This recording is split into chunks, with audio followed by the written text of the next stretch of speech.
Perkenalkan, nama saya Raffi Darusalahi. Saya dari Universitas Sanata Dharma Angkatan 24 Prodi Elektronik. Oke, jadi di sini aku akan menjelaskan sedikit beberapa penjelasan tentang Arduino. Apa itu Arduino? Jadi Arduino adalah sebuah perangkat keras dan lunak open source yang dirancang untuk membuat pembuatan alat elektronik prototype yang memungkinkan siapa saja untuk membuat proyek interaktif dengan mudah, mau itu pemula ataupun yang sudah expert.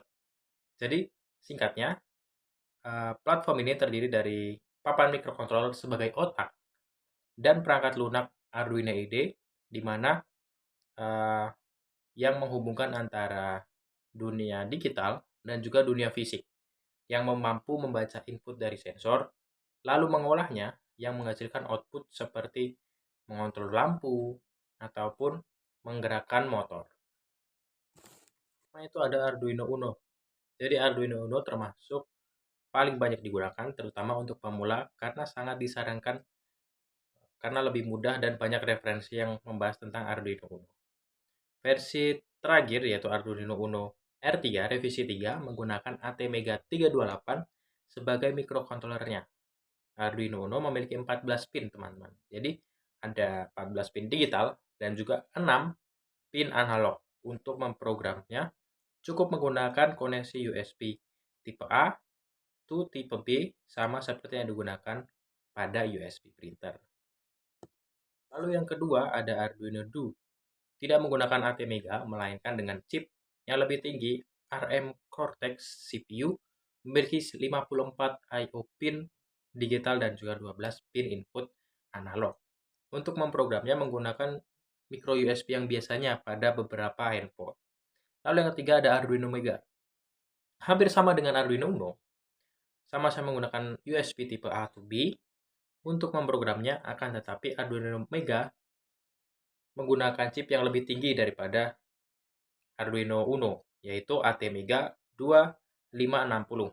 Tentu saja pin I/O digital dan juga pin input analognya lebih banyak daripada Arduino Uno. Yang keempat ada Arduino Leonardo. Bisa dibilang saudara kembar dari Arduino Uno. Mulai dari jumlah pin I/O digital dan juga pin analognya yang sama, hanya saja Arduino Leonardo menggunakan micro USB untuk memprogramnya. Lalu yang kelima, ada Arduino Vio, memiliki bentuk yang lebih unik, terutama pada soketnya. Meskipun jumlah pin I/O-nya digital dan pin analognya sama dengan Arduino Uno dan Leonardo, tetapi Arduino Vio memiliki soket XB, membuat Arduino Vio bisa digunakan untuk keperluan proyek yang berhubungan dengan wireless. Lalu ada yang keenam, ada Arduino Lilipad. Jadi, Arduino Lilipad ini teman-teman memiliki bentuk yang melingkar sehingga membuat Arduino Lilipad digunakan untuk memprogram proyek yang unik. Seperti membuat Armor Iron Man misalnya, hanya versi lamanya menggunakan ATmega 168. Akan tetapi cukup untuk membuat satu proyek yang keren, memiliki 14 pin I/O digital dan juga 6 pin analognya. Lalu yang ketujuh ada Arduino Nano, teman-teman. Seperti namanya, Arduino Nano memiliki ukuran yang sangat kecil, sangat sederhana dan menyimpan banyak fasilitas. Sudah dilengkapi dengan FTDI untuk memprogram lewat micro USB, memiliki 14 pin I/O digital dan juga 8 pin input analog, dan juga menggunakan ATmega 168 atau ATmega 328. Lalu yang kedua ada Arduino Mini, memiliki fasilitas yang sama seperti Nano, hanya saja tidak dilengkapi dengan micro USB untuk memprogram dan memiliki ukuran yang hanya 30 mm kali 18 mm, sangat kecil. Lalu ada Arduino Micro memiliki ukuran yang lebih panjang daripada Arduino Nano dan juga Arduino Mini.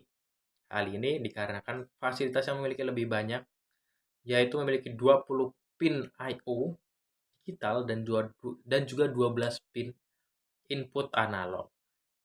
Nah, itu mungkin tadi beberapa dari Arduino yang dapat aku bahas. Lalu ada pin-pin I/O yang tadi aku jelaskan, pin I/O, pin input digital dan juga pin analog. Jadi aku akan jelaskan sedikit untuk apa itu pin-pinnya. Ini adalah Arduino Uno, teman-teman. Jadi yang pertama ada USB plug atau port USB. Digunakan untuk menghubungkan Arduino Uno dengan komputer melalui sepasang kabel USB. Jadi teman-teman menyolokkan ini lalu bisa mengupload program teman-teman dari komputer melalui port ini, di mana menyambungkan dengan komputer teman-teman. Lalu yang di sini, yang hitam ini teman-teman, itu ada colokan satu daya eksternal. Digunakan untuk memasok sumber daya listrik untuk Arduino Uno ketika tidak terhubung ke dalam komputer. Jadi, jika Arduino Uno dihubungkan ke komputer melalui kabel USB, pasokan daya diberikan oleh komputer. Tapi ketika sedang tidak digunakan melalui port USB ini, teman-teman bisa menggunakan satu daya ini untuk daya eksternal. Yang berikutnya yaitu pin digital, teman-teman. Jadi ada pin dari memiliki label 0 sampai dengan 13. Disebut pin digital karena memiliki isyarat digital berupa 0 sampai 1. Dalam praktiknya, nilai 0 dinyatakan 0 volt dan nilai 1 dinyatakan 5 volt.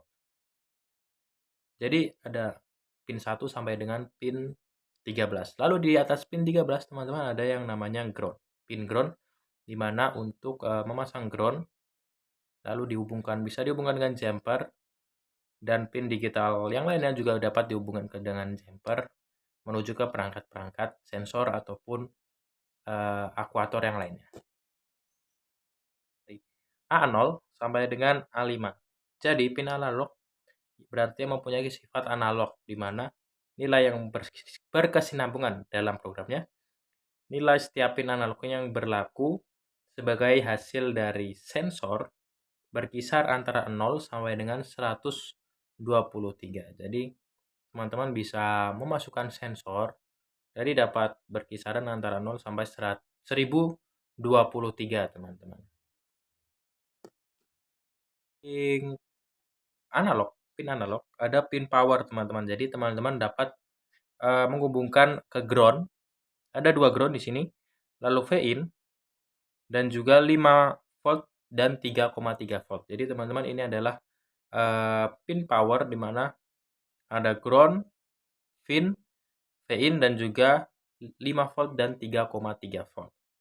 Lalu ada pin reset, teman-teman, untuk mereset, dan juga jika teman-teman perhatikan di pojok sebelah pin USB itu ada tombol, di mana tombol ini digunakan untuk memulai ulang program dari Arduino tersebut. Bukan menghapus, tapi hanya memulai ulang dari program yang sudah ditanam di Arduino Uno ini. Digital nih, teman-teman, jika teman-teman perhatikan ada seperti garis sinus, di mana itu disebut PWM, Pulse Width Modulation, teman-teman. Mana pin pada microcontroller ini yang dapat menghasilkan sinyal digital yang dapat mengatur tingkat daya atau kecepatan secara analog. Caranya dengan mengubah lebar pulsa yang menghasilkan siklus kerja bervariatif. Misalnya presentasi waktu sinyal hidup. Untuk memproklamasikan sinyal analog seperti mengendalikan kecerahan LED atau kecepatan kipas pada motor. Jadi dapat diatur terang nyalanya sebuah lampu dan juga kecepatan sebuah motor berputar, itu dapat kita gunakan pin PWM ini, di mana bertulisan misal itu ada pin 11, pin 10, pin 7, 9, pin 6, 5, dan juga pin 3, di mana ada gambar berupa sinus.